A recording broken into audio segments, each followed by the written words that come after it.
कोबी की एमती भल भाव बड़ बड़ साइज काटी देबे। पियाज रसुण अदा कंचा लंका टमाटर गोटे पेस्ट बनैबा। मसला रेडी करने टमाटर भी पकईन गोटे बड़ टमाटर। तापर ये आलू भल भाव भाजी नवा। मुझे दुईटी आलू नहीं भल भाव भाजी ने। ये मुझे 3टी अंडा नहीं अंडा को भी ब्राउन कलर हवा जाए भाजी ने। सीजा अंडा ने ना कि कंचा अंडा।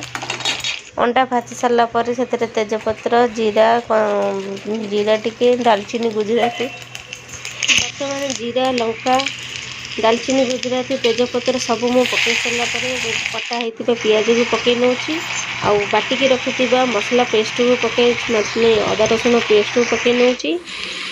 तापर ये हाफ चामच सब मसला गुंड पकई जमीक अंडा मसला हाफ चामच धनिया गुंड जीरा गुंड लंका गुंड रेड चिली पाउडर सब जिनस मुझे हाफ चामच पकई नौ कारण मुझे कम मसला ही बनाऊँ जितक सब आइटम। तबे मो मसला लुण पकेबे गोटे चामच ही पकेबे कारण काले सल्ट हो अधिक लुनिया हो तो गोटे चामच ठीक अच्छे।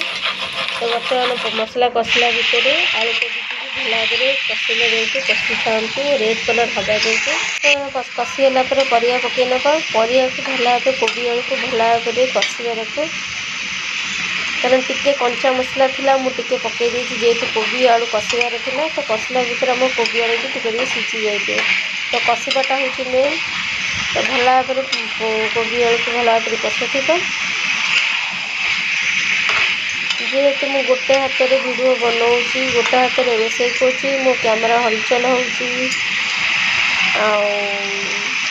सबकि खराब हो जाए। तो मैं एपटे गरम पानी उषुम पानी बनाऊँगी तो उषुम पानी है भितर मो कषा हो जाए तो मुझे आड करदेली उषुम पानी। कंचा पानी तरकारी दि जाए तेणुक जेकोसी तरकारी करूँ आगे उषुम पानी ही देवे। खास कर नॉनभेज हो कि भेज हो सबुथर उषुम पानी दबाटा बेटर। तो देखु 15 मिनट पर घोरे सारापर मोर आलू कोबी भल भाव सीझी सारी आ भितर मु अंडा भी पकई सारी देखु। तो बर्तमान मोर रेसिपी रेडी हो सारी अबिका होगला आमर अंडा कोबी आलूर तरकारी। तो रेसिपी केमती लगे आपण मैंने निहाती कमेंट्स कर जनइबे। तो वीडियो भल लगे निहाती लाइक करेंगे फॉलो करेंगे सब्सक्राइब करेंगे। Thank you so much bye bye.